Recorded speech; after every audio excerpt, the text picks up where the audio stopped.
I guess about 11 years older than you that they were running a boarding house somewhere. Do you remember that, or were you too young for that? Just vaguely. I can't. That was up at around Monarch, I think. That they took in boarders. Said she had to cook and wash for all those boarders or I something. can can remember getting up on a box to help wash dishes. Yeah. Dish pan. And there was another thing that I was absolutely terrified of, and that was after the miners come out of the mines, there was a ridge over from the house, and you could see them all going down that ridge. And I don't know, I reckon Mom had scared us about being over there, and she said if they catch you over there, said they ain't no telling what they'll do to you. And I was always afraid when those miners started home down that ridge, and I don't remember what it was that she said that made me, I don't know about the rest of them, but I was absolutely scared to death of them. And I wouldn't go near that, not even ever, I don't think. Well, she was probably worried that. She just didn't want us over there, I guess. We could have gotten lost, I guess, or a lot of things. Seems to me they would look a mess coming out of there, they black. were black. And I was really scared of them, so you ever caught me over there on that ridge. Do you remember how you learned to swim? Well, just trial and error. After we moved when we lived down there below where Harv lives now, in that house down there. And that's another place I went to school. That was at Smith Chapel, right there. But anyhow, us kids would go to the river, and I'd dog paddle around the bank. Just keep venturing out, dog paddling. And finally, I learned to swim. And it's one way I never one got drowned. But I don't know. I guess Because I remember Mom wouldn't let me go to the river for the longest time, and you usually had somebody with you when you went to the river, the other brothers and sisters. Vega and maybe Harv, and I don't know. Maybe Maud. I don't know. I just wondered if Mom made her go with us when we went to the river, or if we sneaked off. I don't remember, but I don't think we did that, because I imagine that'd been too dangerous. Surely she would have somebody watching us. But anyway, that's how I learned, just in the river. I remember discussion about you being in a beauty contest, and that you were Miss runner-up, or Miss Virginia runner-up. Do you remember what kind of contest that was and how you got in it? Well, it was a high school. They picked out somebody in the high schools to represent their schools. And the winner of the schools, I guess, maybe went on to the state or wherever. But I don't remember me. Might have been second runner-up in the school, but certainly not in the state. Oh, But yes, when I'd get elected into something like that from school, I'd have a time. I'd have to go borrow me a dress from somebody to wear, because Mama certainly wouldn't spend that much money on a dress just for one wearing. But she wouldn't spend any money on a dress. She'd give you a feed sack, wouldn't she, and tell you to make it? Yeah. Did you make most of your clothes? Well, she made most of my clothes until I got to where I could sew. But she always had me scared to death to get around the sewing machine. She'd fuss at me if I was around it, and I never did learn to sew until after I got married. Because she didn't want us messing with the machine. She's afraid we'd tear it up. And so I can remember the first thing I made was a brown shirt, blouse sort of thing, after we got married. And I don't know where I got the machine. It's one of these old treadle type that you worked with your foot. And then, of course, I got married and had kids, or especially Sue. I made most of her clothes. But getting back to when Coy and I met, I don't have to explain how I felt about him. I didn't, the first time I met him, I didn't think nothing about him at all. He was just a boy, or man, or whatever.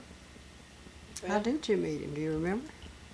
Well, he said he took me home, all of us, from a restaurant down there one night in Jonesville. Back in Harvard, they was together. I guess we must have walked down there. I thought they was probably playing music. And I guess he has to take me home. I don't know. Of course, he had to take us all. And then after we got to dating kind of regular, he'd come up there in his truck. And like I said, he'd load us all up and take us to the movies over at Pennington. I remember that was the only time I ever got to go anywhere, is when I would tag along with you and Coy. And I look back on it now, I thought, boy, we must have been a pain to have to take along everywhere you went. I certainly didn't mind, because at one time I was talking about, to you before, about his car being sitting on a wheelbar, and I don't know what Coy went over something in the road, maybe a bump, but he lost his glasses, and he said, well, zip, there went my glasses, there went my specs. And he never did find his specs. Of course, we didn't stop hunting for him, didn't know it, never got over there, because he was in the back. But the Coonies would go with us, and just whoever wanted to go, we just load them up in I know Coy used to bring us truck. Cokes. I remember that, Cokes in a bottle, and Flash Garden comics. He used to bring those for the kids, so I guess that I really thought Coy was something else. So He knew how to get on everybody's good side. I don't know what he did for Mom and Dad during that time. He must have done something for them. Oh, they liked him. And so I just sort of drifted into that marriage, I guess. I don't know. But anyway. So you were about 17 when you got married? Well, I was 18 when we started dating. I was 19 when we got married. Oh. Yeah. And he was 20. He's a year older than me. But we got married. We set up housekeeping down there in a little 3-room house this in the Jonesville. I know you remember it or not. Yeah, I remember that little house. Little house. I even stayed with you in that little house. I don't know how, such a Yeah, tiny house, how we had 2 beds. We didn't have a living room. We had the one where we stayed in the bedroom, and maybe some chairs. Yeah. But then in the middle of that little middle bedroom, bed in there. So we had a couple of beds. But And that we had an outhouse there, didn't we? oh yeah, we didn't have no bathroom. Yeah. No washing machine, and of course after Sue's, that's where she was born. I'd have to wash her diapers in the tub, washboard, no washboard. And I'd have to wash about every day or so, because if you let them pile up, you really had a mess. And I kind of keep them washed up. And she dirtied them. You see, where'd you get to water there? We had a pump in the backyard, well, with the hand pump, and you furnished your own pair to get the water up. Yeah. And then carried it in a bucket? Carried it in the bucket, and if it's in the wintertime, I think I heated it on the stove, but if it's in the summer, I think I'd be looking for outside and under a tub. Of course, it was just there the one winter, I think. And then we moved over in town, back in behind the G&G store now. IGA is now what they call it. Spruce Pond back at that time. And then we moved to Rose Hill, and that's where Patrick was born. And that's when you and Ivy stayed with us for a while and went to Thomas Walker School, if you remember that. And then after we moved back to town, you and Ivy come down. No, I don't think Ivy come. You did. She went on to work at Washington, or no, was it Washington? Maryland, wasn't it? And you stayed with us there until you finished your school, high school. Graduated from high school, and of course that's when you went on to Washington, and that's when I missed you so bad, because you just felt like one of my own kids, and I really missed you. It took me a long time to get to the point to where I didn't miss you so much. Because if you remember, we come up there one time and stayed, I don't know how long. Is that before we got married, or? No, you and Tom were married. You had that Oh, well, apartment then you out came there. up for the wedding, too. Yeah, I come up, you know, got married, and then after you, I believe you lived over in Arlington. Arlington, Somewhere. yeah, Arlington, Virginia. Yeah, It's on Adams Street. yeah. So we come up there. He was, I think, brought a bunch of kids up there to Manassas or someplace, and we come with him, and I don't know how you put up with us. 5 of us. Must not have been too dreadful, because 3 kids and I sure don't remember anything bad about it. It must have been all right. I guess we all slept on the floor, and I guess. Anyway,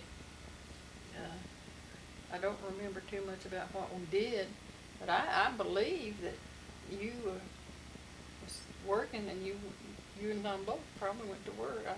yeah, And I don't we know what probably we did through the day. I think we got out and messed around, went here and there, I imagine. But anyway, like I said, it took me a while to get to where I didn't miss you so bad. Well, when I stayed with you, was I just there, or did I do any? Did I help you any in taking care of the house, or Oh, did? yeah. You know, I was trying to think, and I don't remember doing housework and stuff at your place. Well, It seems to me I should have been expected to do that. Well, of course, we had Pat and Sue, and I'm sure you. Yeah, I and then remember when Jim. During the summer, you worked up there at that restaurant. Ben Davidson's, Mhm. yeah. So you didn't have a whole lot of time to do a whole lot there at the house. And I went to Washington pretty soon after I got out of high school, didn't Mhm. Yeah, you. Let's see. I don't remember just what month it was. Probably in July, maybe, or maybe June. I don't know. Well, we got out of school the end of May, and we'd already made arrangements to go to work for the FBI. And I remember taking the bus, and then I guess they met us when we got there and took us out to what used to be called Arlington Halls. It was sort of like a dormitory.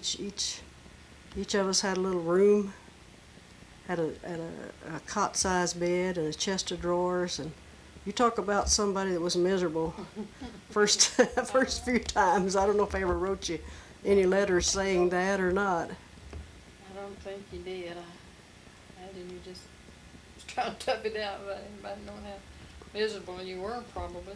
But I didn't stay in that little dormitory thing for very long. Just as soon as I found somebody Yeah. that was willing to move out with me and get a room, we went.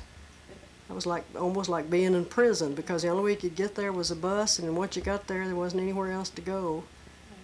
So you just had to stay around. But the FBI was, very protective Yeah. of us Well, that's good. until we, I guess, got acquainted with the city. So, Jim was born while you were there. Yeah, I remember that. You had him right there in the Had him there at home in the bedroom. And I wanted to see, and that was kind of unusual Yeah. to let the young. Well, I guess that's part of life, and I thought you all learned to know what goes on. Yeah, yeah. So I agreed to it and I think maybe we got some flack for it from some of the older people around there. Good grief. But back then, you know, they didn't talk about stuff like that. They didn't want the kids to know anything, I don't reckon. No, Mom never told us anything about the facts of life. I don't know. I don't even recall anybody telling me anything about the facts of life. Me either. It just happened, and stumbled on it. Yeah. Learn it from somebody else about the way it all happened, I guess. And of course, now you help take care of Jim. I know that. Because Yeah, I always felt he was. He was special. Well, he was special. And I don't know if he knows that, but he's still special. Yeah. I don't think I ever tell him. That's one thing the Gilberts aren't known for is we don't expressions. How and, we feel, and we should do it. but I think deep down I always tell my kids it's there and that I love it'll them. stay there. And I can't ever remember, you know, Mama telling me that she loved me. She never did. I can't remember. Neither did Pat. My dad either. That just wasn't the way they were. No. And I don't even remember them hugging me. She must have hugged us some when we were little, because didn't she sleep with most of us until we were weaned? Yeah, she did. We never did have a baby bed in them, I guess. And of course that, I'm sure, makes a baby feel pretty secure, and you get that kind of a start. I suppose that that's the only thing that saved us. You think? So. I reckon so. But when I talk to any of my kids now on the phone, I always tell them I love them. When I hang up. So I've tried to, you know, tell them things that I never did get told when I was little. I think I'm gonna start doing a lot more of it. I don't do it either. I know Sue was getting ready to. No, Sue came back from a trip just fairly recently, and I walked over and gave her a hug. And Lindy says, "You didn't hug me when I came back from a trip." I said, "Well, we're gonna have to do a lot more of that, aren't we?" So I guess they do miss it when you don't do that. But I noticed that with Sue and Jim, of course I haven't seen Pat in a long time, they certainly do show that they just love you as they should a mother. So you know it's there. When Jim had that heart attack, that knocked us scared me to death. Yeah. Of course, we went down there and stayed with him till he got to where the place, you know, said he's going to be all right after they run that catheter into his heart. Yeah. To dissolve that clot. And they said he was going to be all right. And I tell you, I done some praying while that was going on. Yeah. And sure scared me. And you seem to have an outstanding relationship with your daughter-in-law Sue. She just seems to we love her. like to be around, and of course Keith. He's special. He's something else. And of course, all of them are special as far as that goes. But as I've told you before, we took care of Keith when he was a baby. A lot of babysitting because Sue worked at Powell Valley. And when after he started to school, he'd come here and stay till she come in and took care of him. I just felt like he's ours. Which And he is. he is. And I think he loves us because anytime we want him to go anywhere with us, if he's free, he'll go.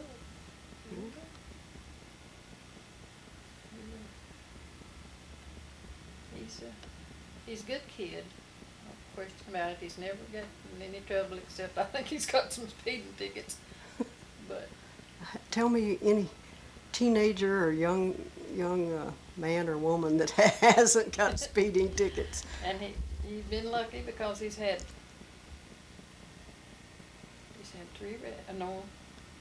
2 wrecks, but they weren't his fault.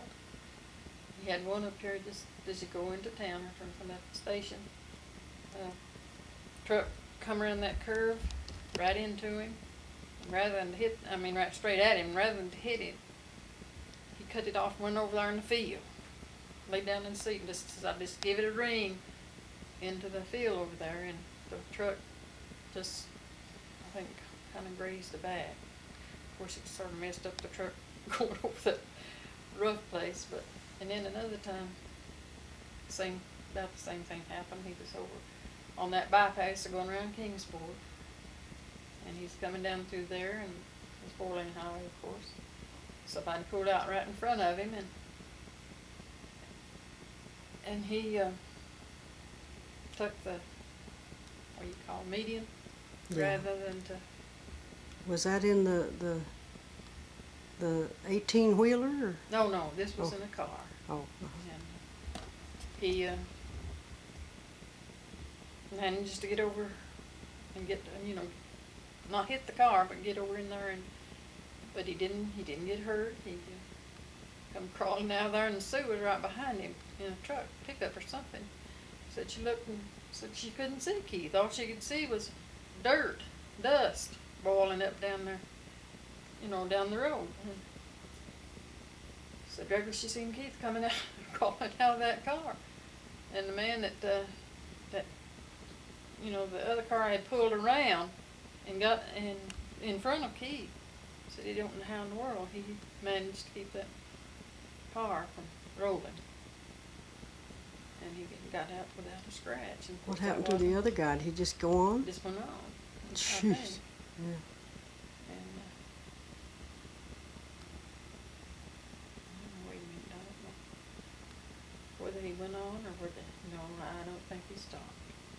But anyhow, I think they got his tag number, and somebody said that he was drinking. But anyway, like I said, it wasn't his fault, and I don't think it went on his record or anything. Anyway, he's been trying to look in that respect. So. Of course, I know he's on the road now all the time, and worries me some. He and Jim both. And of course, they're in my prayers all the time. Well, all of them are, because Pat's on a plane flying all the time. And Sue drives 100 miles to work every day. So it's, your kids are your life just about. So you think of try to ask the Lord to see after him, and so far he has. And tell me about the flood, well, just briefly. How you I know the flood carried, got up into your house, and how you really managed to pull yourself together and well, before the flood, I guess you remember when the school bus run through the house. No, I didn't know about that. You didn't know about that? Well, it was before, of course that was quite a while before the flood. And I just had got up, that big window like it's in the living room now. I had the couch sitting right across that window. And I just had got up and went into the kitchen and was sitting there writing a letter to somebody, I don't remember who, but anyhow, here come this awful squeaking, and looked around, and there that bus come through the wall, knocked that couch plumb against the underside of the room. Well, I got up, went in there, I says, is anybody hurt? And of course none of the kids were hurt, but it sure messed up our house. It took us, I don't know, the next morning we had to stretch a tarpaulin over that hole in the house because it was starting to snow and turn as cold as heck. And it took us, I don't know how long to get our house fixed back. But I don't know, I didn't get scared.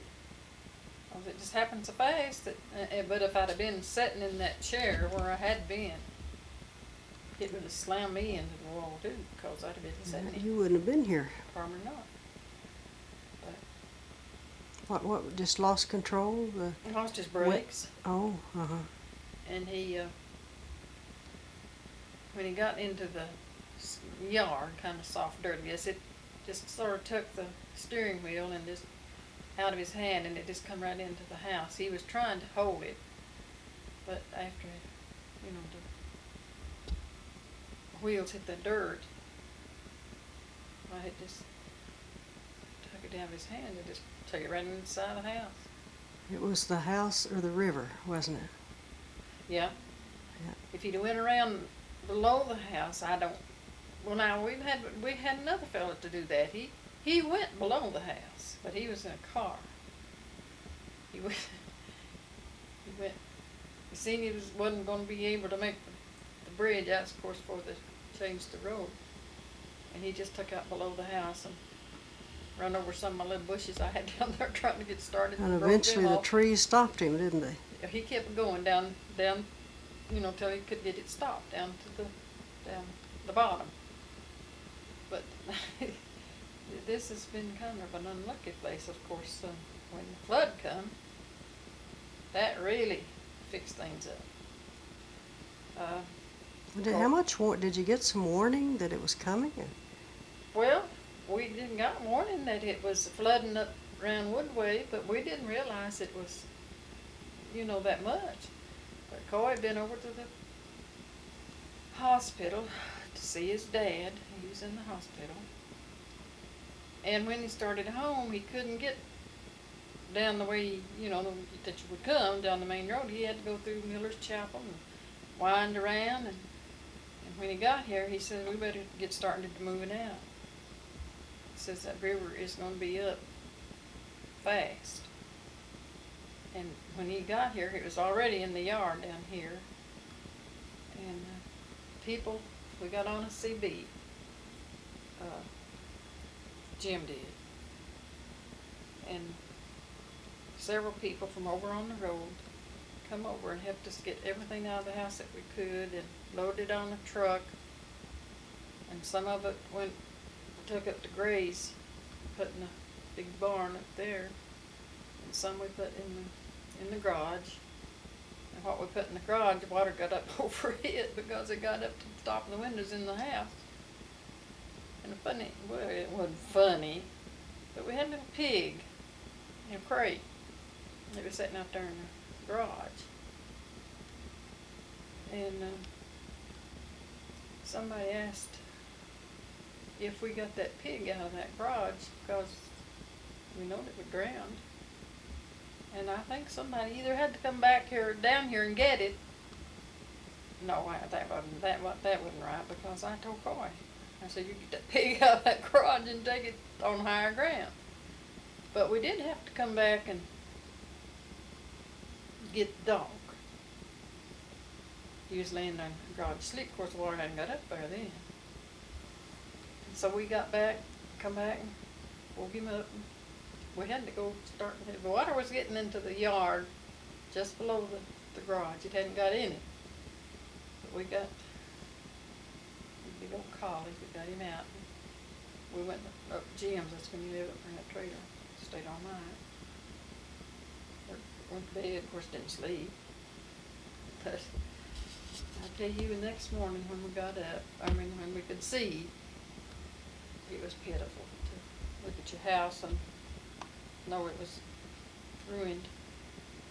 But we managed to salvage about all of our movable furniture, but of course we had an air conditioner that it ruined and got in the furnace. And just a lot of things we couldn't get, had to leave.